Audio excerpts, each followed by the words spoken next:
তৃতীয় শ্রেণীর শিক্ষার্থীবৃন্দরা আসসালামু আলাইকুম। আশা করছি আল্লাহর রহমতে সবাই ভালো আছো।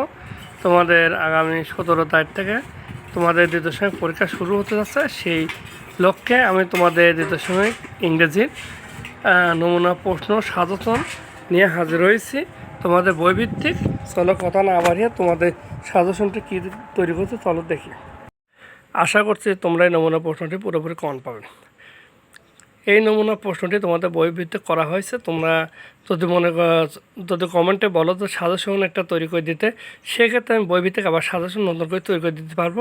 এগুলো এই পশ্চিম প্যাসেজটা খুবই ইম্পর্ট্যান্ট, সেই অনুসারে আমি নমুনা প্রশ্নটি তৈরি করেছি। পড়লে অবশ্যই কমন পাওয়ার সম্ভাবনা সবচেয়ে বেশি তোমাদের। বিশেষ করে অভিভাবকদের বলি, আপনার ছেলে মেয়েকে অবশ্যই 42 থেকে 75 পৃষ্ঠার ভিতরে যে 3টা প্যাসেজ শেষের দিকে আছে, 3টা প্যাসেজে যে প্রশ্ন কারিকুলাম আছে, এগুলো টোটাল আপনি রেডি করাবেন। সেক্ষেত্রে দেখা যাচ্ছে যে কম পাবেন। আমি যে নমুনা প্রশ্নটি তৈরি করেছি অবশ্যই এটা খুবই ইম্পর্ট্যান্ট এবং খুবই গুরুত্বপূর্ণ।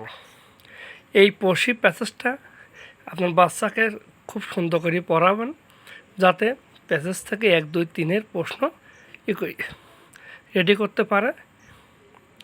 আর বিশেষ করে প্যাসেজে পড়ার আগে আপনার বাচ্চাকে ওয়ার্ড মিনিংটা ভালো করে পড়িয়ে দেন। এই যে পড়শি প্যাসেজ, তারপর পড়শির প্যাসেজে বাচ্চাদের বা স্টুডেন্টদের গ্রুপ বানিয়ে কে কোন সপ্তাহে কাজ করবে, এটাও আমি তোমাদের ভিডিওয়ে অ্যাড করছি। একে তোমাদের নমুনা প্রশ্ন, অর্থাৎ তোমার একে থাকবে হচ্ছে এমসিকিউটা ঠিক ছিল বা টু ফলস। আমি সেই ক্ষেত্রে তোমাদের হচ্ছে পড়শি গল্পের থেকে একে প্রশ্ন ছিল, ওটা সাজিয়েছি একে 2-এর শূন্য এবং শূন্যস্থান সেট 2 হিসাবে সাজিয়েছি। এভাবে একে টু ফলস বা এমসিকিউ 2-এ fill in the blanks with the words from the boxes. অবশ্যই তোমরা পড়শি টেক্সট বুক মূল বই থেকে এই দুটো অবশ্যই রেডি করবা। এরপরে আসি 3 নম্বর প্রশ্ন। তোমরা যদি মনে করো যে আমি একটা ভিডিও রেডি করব এই নমুনা প্রশ্নের উত্তর হিসাবে, সেক্ষেত্রে আমি আরও রেডি করে দেবো। 3 নম্বরে আসি ask and answer the following question. এইটা হচ্ছে তোমাদের পড়শি গল্পের প্যাসেজে এই প্রশ্নগুলো দেওয়া অবশ্যই রেডি করবা, 3 নম্বরে থাকবে। 4 নম্বরে আসি match the words in the column B meaning in column B 1 is done for. অর্থাৎ এ ও বি এপাশে ওয়ার্ড দেওয়া আছে, এই ওয়ার্ডেরই মানে দেওয়া আছে। গেট আপ মানে কি, ওটা রাইজ মানে ওটা। এভাবে 6টা বা 5টা দেওয়া 5 মার্কের। তারপর 5 নম্বর write the following numbers in the word. তেমন অর্থাৎ বলছে যে এই নাম্বারে ওয়ার্ড ইংলিশে লিখতে হবে, অথবা থাকতে পারে, অথবা বলতে কি যে কোনো একটা থাকে অর্ডিনারি নাম্বার 1 থেকে 10 পর্যন্ত সুন্দর আপনার বাচ্চাকে মুখস্থ করুন, যে কোনো একটা থাকবে। 6 নাম্বার এটা রিয়ান্স, ঠিক আছে। রিয়ান্স তোমাদের বইয়ে দেওয়া আছে, তোমরা অবশ্যই এটা রেডি করবে। অর্থাৎ অভিভাবকদের বলে আপনার বাচ্চাকে অবশ্যই এটাকে রেডি করাবেন কমন পাতা। আর তাছাড়া প্যাসেজ থেকে প্রথম 3 লাইন থেকে অবশ্যই রিয়ান্স আসতে পারে, এমনকি মিক্স সেন্টেন্স আসতে পারে, কারণ অনেক অপশন দেওয়া আসছে। আমি নমুনা প্রশ্ন হিসাবে এটা রেডি করছি। 7 নম্বরে তোমার এটাতে বিশেষ করে ক্যাপিটাল অ্যান্ড পাংচুয়েশন মার্ক। এখানে কিন্তু হচ্ছে পাংচুয়েশন মার্ক দেওয়া আছে, কিন্তু প্রশ্ন হিসাবে পাংচুয়েশন নাও দেওয়া থাকতে পারে। ক্যাপিটাল এটা শুধু করতে বলছে।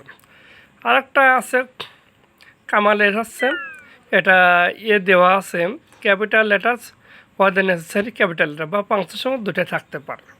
এরপরে আসি 8 নম্বরে নাউন প্রোনাউন ভার্ব, ঠিক আছে। 8-এ থাকবে কি আইডেন্টিফাই নাউন প্রোনাউন ভার্ব চিহ্নিত করতে বলা হয়েছে।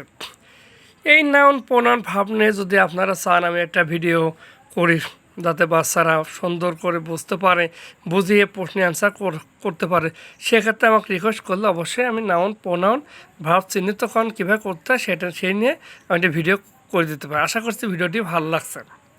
9 নম্বর write the short compose my village life. এটা আছে আপনাদের আছে বাচ্চার বইয়ের এই প্রশ্নে দেওয়া আছে ওসমান ভিলেজের ওখানে।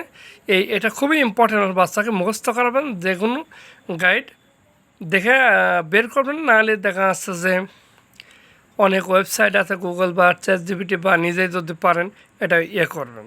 আর যদি আমাকে মাই ভিলেজ লাইফে একটা ভিডিও করতে বলেন তাহলে আমি করে দিচ্ছি।